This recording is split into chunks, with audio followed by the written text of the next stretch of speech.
Hello दोस्तों, मेरा नाम है राघव और आप देख रहे हैं राघव नामा।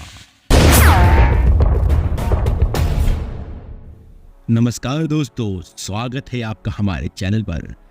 आज हम बात करने जा रहे हैं एक ऐसे रहस्यमय और खतरनाक शख्सियत के बारे में जिसने 19वीं सदी के अंत में लंदन की सड़कों पर दहशत मचा दिया था। हम बात कर रहे हैं जैक द रीपर की। जैक द रीपर एक ऐसा नाम जो आज भी रहस्य और खौफ का पर्याय है। इस कुख्यात सीरियल किलर ने 1888 में लंदन के व्हाइट चैपल इलाकों में कई महिलाओं की बेरहमी से हत्या की। उसकी पहचान आज तक एक रहस्य बनी हुई है और उसकी कहानियां आज भी लोगों के रोंगटे खड़े कर देती है। तो चलिए हम इस वीडियो में जानेंगे जैक द रीपर की कहानी, उसके अपराधों की दास्तान और उन तहकीकातों के बारे में जो आज भी जारी है। बने रहिए हमारे साथ क्योंकि यह सफर होने वाला है बेहद ही रोमांचक। 1888 में 3 महीने तक लंदन के ईस्ट एंड की सड़कों पर भय और दहशत का माहौल था। इन महीनों के दौरान जैक द रीपर नाम से प्रसिद्ध एक व्यक्ति ने 5 महिलाओं की हत्या कर दी और उन्हें बुरी तरह से विकृत कर दिया। हालांकि कुछ लोगों का मानना है कि वास्तविक संख्या 11 थी। ईस्ट एंड में स्थित व्हाइट चैपल 19वीं सदी के अंत में विक्टोरियन लंदन के चेहरे पर एक सड़ते घाव की तरह था। भीड़ भाड़ वाली आबादी झुग्गियों में रहती थी, सड़कें गंदगी और कूड़े से भरी रहती थी और जीविकोपार्जन का एकमात्र साधन आपराधिक तरीके थे और कई महिलाओं के लिए तो वेश्यावृत्ति ही एकमात्र विकल्प। जैक द रीपर के आतंक की शुरुआत शुक्रवार 31 अगस्त 1888 को हुआ, जब 42 वर्षीय मेरी एन निकोलस का शव बक्स रो, जिसे कि अब ड्रूवार्ड स्ट्रीट कहा जाता है, में पाया गया। उसका चेहरा चोटिल था और उसका गला 2 बार कटा हुआ था और लगभग कटकर अलग हो गया था। उसके पेट को कई बार काटा गया था। बाद में उसे रीपर के पीड़ितों में से पहला माना गया। दोस्तों, जैक द रीपर की पहली हत्या का मामला 31 अगस्त 1888 की सुबह सामने आया। उस सुबह लंदन के व्हाइट चैपल इलाके में पुलिस को एक महिला की लाश मिलती है। उसका नाम मैरी एन निकोलस था, जो कि एक गरीब महिला थी और अपने कठिन जीवन का गुजारा कर रही थी। मैरी की लाश बकरो, जो कि अब ड्रवर स्ट्रीट के नाम से जानी जाती है, में पाई गई थी। उसकी गर्दन को बेरहमी से काटा गया था और उसके पेट पर गहरे घाव थे। यह हत्या इतनी नृशंस थी कि पुलिस और स्थानीय लोग दंग रह गए थे। यह घटना जैक द रीपर की पहली मानी जाती है और यहीं से उसकी खौफनाक गतिविधियों की शुरुआत होती है। मैरी एन निकोलस की हत्या ने लंदन की सड़कों पर डर का माहौल बना दिया और लोगों में खौफ पैदा कर दिया। दोस्तों, जैक द रीपर की दूसरी हत्या 8 सितंबर 1888 को हुई थी। इस बार उसका शिकार बनी एनी चैपमैन, जो एक 47 वर्षीय महिला थी और व्हाइट चैपल इलाके में ही रहती थी। एनी की लाश हनबरी स्ट्रीट पर मिली थी। एनी की हत्या भी उतनी ही नृशंस थी जितनी पहली हत्या।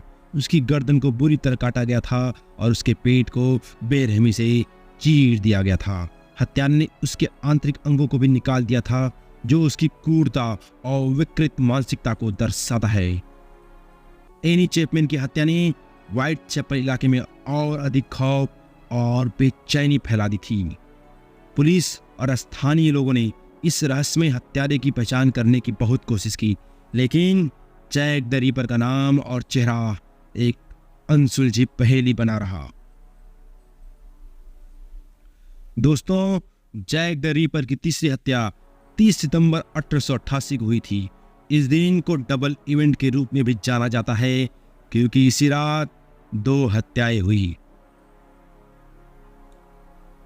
तीसरी हत्या का शिकार बनी एलिजाबेथ स्ट्राइड, जो कि 45 वर्षीय महिला थी। एलिजाबेथ की लाश ड्यूफील्ड यार्ड में मिली थी। हालांकि उसकी हत्या अन्य हत्याओं की तुलना में कुछ अलग थी। उसकी गर्दन पर गहरा कट था, लेकिन उसके शरीर पर और कोई घाव नहीं था। ऐसा माना जाता है कि हत्यारा शायद उस समय बाधित हो गया होगा और इसलिए वह अपनी सामान्य क्रूरता को अंजाम नहीं दे पाया। एलिजाबेथ स्ट्राइड की हत्या ने यह स्पष्ट कर दिया कि जैक द रीपर एक सुनियोजित और निर्भीक हत्यारा था जो अपने शिकार को चुनता था और अपनी योजनाओं को अंजाम देता था, चाहे परिस्थितियां कैसी भी हो। दोस्तों, जैक द रीपर की चौथी हत्या भी 30 सितंबर 1888 को हुई थी और इस दिन को डबल इवेंट के रूप में जाना जाता है क्योंकि इसी रात 2 हत्याएं हुई थी। दूसरी हत्या का शिकार बनी कैथरीन एडोज, जो कि 46 वर्षीय महिला थी। कैथरीन की लाश मीटर स्क्वायर में मिली थी। उसकी गर्दन को बेरहमी से काटा गया था और उसके पेट को गहरे घावों से चीर दिया गया था। उसके कुछ आंतरिक अंग भी निकाले गए थे। इस हत्या की नृशंसता ने लंदन की पुलिस को और भी ज्यादा चौंका दिया था और जैक द रीपर की क्रूरता को फिर से साबित कर दिया। दिलचस्प बात यह है कि कैथरीन की हत्या एलिजाबेथ स्ट्राइड की हत्या के कुछ घंटों बाद ही हुई थी, जो इस बात का संकेत देती है कि हत्यारा इस रात बहुत सक्रिय था और उसने 2 महिलाओं को अपना शिकार बनाया। कैथरीन एडोज की हत्या ने पुलिस पर भारी दबाव डाला और लंदन की सड़कों पर दहशत का माहौल और भी बढ़ गया था। जैक द रीपर की हत्याएं एक अनसुलझी पहेली बनी रही। दोस्तों, जैक द रीपर की 5वीं और अंतिम माने जाने वाली हत्या 9 नवंबर 1888 को हुई थी। इस बार उसका शिकार बनी मैरी जेन केली, जो कि 25 वर्षीय महिला थी और व्हाइट चैपल इलाके में ही रहती थी। मैरी की लाश उसके किराए के कमरे में मिली थी। यह हत्या जैक द रीपर की सबसे भयानक और क्रूरतम हत्या मानी जाती है।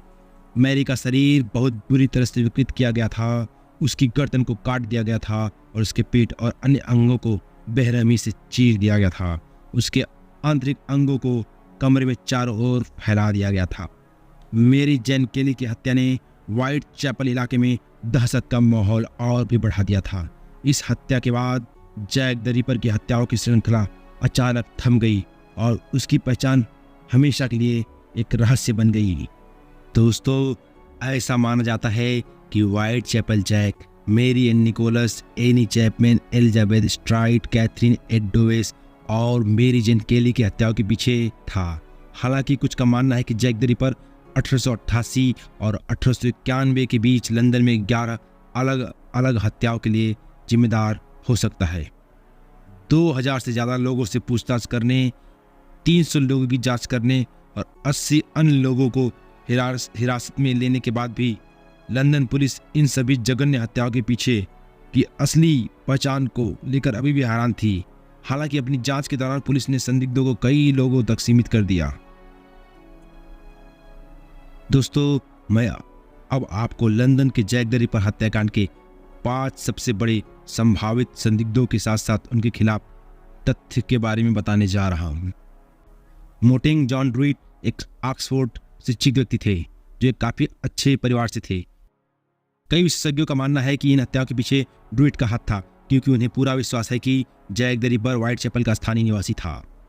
ड्रूइट व्हाइट चैपल से कुछ मील दूर टेम्स नदी की दूसरी ओर रहता था और जैक द रीपर हत्याओं के समय भी उसे व्हाइट चैपल क्षेत्र में देखा गया था। 9 नवंबर 1888 को मेरी जेन केली की हत्या के 7 सप्ताह बाद, जिसे जैक द रीपर की अंतिम हत्या माना जाता है, ड्रूइट का शव टेम्स में तैरता हुआ पाया गया। जांचकर्ताओं का मानना था कि मौत का कारण आत्महत्या थी। लंदन के जैक द रीपर हत्याकांड के पीछे एक अन्य संभावित संदिग्ध 54 वर्षीय जर्मन व्यापारी नाविक कार्ल फेगनबाम था। फेगनबाम को एक मनोरोगी के रूप में जाना जाता है जिसने महिलाओं को विकृत करने की बात कबूल की थी। यहाँ तक कि उसके अपने वकील का भी मानना था कि उसका मुवक्किल ही जैक द रीपर था। फेगनबाम अपने जीवन काल से कई उपनामों से जाना जाता था और उसे व्हाइट चैपल के पास खड़े किए गए जहाज़ों पर एक व्यापारी के रूप में काम करने के लिए जाना जाता था। रिकॉर्ड साबित करते हैं कि लंदन के ईस्ट एंड में जैक द रीपर की 5 हत्याओं की हर एक तारीख को फेगनबाम व्हाइट चैपल में काम कर रहा था और उसे और उसके सहकर्मियों को अक्सर पास के वेश्यालयों में भी देखा जाता था। 1890 के आसपास फेगनबाम के अमेरिका चले जाने के बाद उसे जूलियाना हॉपन नाम की एक महिला की हत्या का दोषी ठहराया गया और उसे इस अपराध के लिए बिजली की कुर्सी पर बिठाकर मार दिया गया। कई प्रतिष्ठित पुलिस अधिकारियों का मानना था कि लंदन में जैक द रीपर की हत्या के पीछे पुलिस नाई एरोन कोसिमिन्स्की का हाथ था। कोसिमिन्स्की का जन्म 1864 और 1865 के बीच रूस में हुआ था और वह 1880 के दशक की शुरुआत में लंदन में बस गया था। कोसिमिन्स्की यहूदी था और जैक द रिपर हत्याओं के समय व्हाइट चैपल में हेयर ड्रेसर के रूप में काम कर रहा था। उसे महिलाओं से बहुत नफरत थी और उसे 1889 में पागल खाने भेज दिया गया था। जैक द रिपर हत्या के समय के पुलिस के दस्तावेजों से पता चलता है कि अधिकारियों को कोस्मिंस्की नाम के एक व्यक्ति पर संदेह था। हालांकि कई वर्षों बाद तक एरॉन कोस्मिंस्की को संदिग्ध के रूप में चिन्हित नहीं किया जा सका। हाल ही के वर्षों में कई लोगों का मानना है कि मेरी जेन केली के पति फ्रांसिस क्रेग लंदन में जैक द रिपर की सभी हत्याओं के पीछे थे। क्रेग हत्याओं के समय एक रिपोर्टर के रूप में काम कर रहा था और उसने व्हाइट चैपल हत्याओं के साथ साथ लंदन के ईस्ट एंड में हुए अन्य अपराधों से संबंधित पुलिस अदालतों और जांच को भी कवर किया था। क्रेग का जन्म 1837 में हुआ था। वह एक प्रसिद्ध विक्टोरियन समाज सुधारक का पुत्र था और कुछ लोगों ने सुझाव दिया कि क्रेग एक मानसिक बीमारी से पीड़ित था। वह माइल एंड रोड पर व्हाइट चैपल में रहता था, जो जैक द रिपर की पहली हत्या के दृश्य से सिर्फ 7 मिनट की दूरी पर है।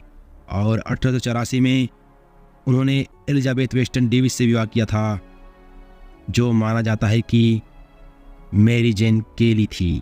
तय कि जब क्रेग को पता चला कि उसकी पत्नी वेश्या के रूप में काम कर रही है तो वह पगला गया और क्रेग ने उसकी हत्या की साजिश रचनी शुरू कर दी। सिकर्ट का जन्म 1860 में म्यूनिख में हुआ था और वह 1869 में अपने परिवार के साथ लंदन चला गया था। सिकर्ट वेश्याओं की पेंटिंग बनाने के लिए जाना जाता था और कुछ लोगों का मानना था कि वो जैक द रिपर की हत्याओं के बारे में सुराग और प्रतीकों को अपनी कलाकृति में शामिल करता था। कुछ विशेषज्ञों का सुझाव है कि सुराग वास्तविक अपराध दृश्यों से इतने मिलते जुलते हैं, केवल असली हत्यारा ही उन्हें चित्रित कर सकता था। दोस्तों, अगर आपको ये वीडियो पसंद आया है तो चैनल को लाइक और सब्सक्राइब करना ना भूलें। धन्यवाद।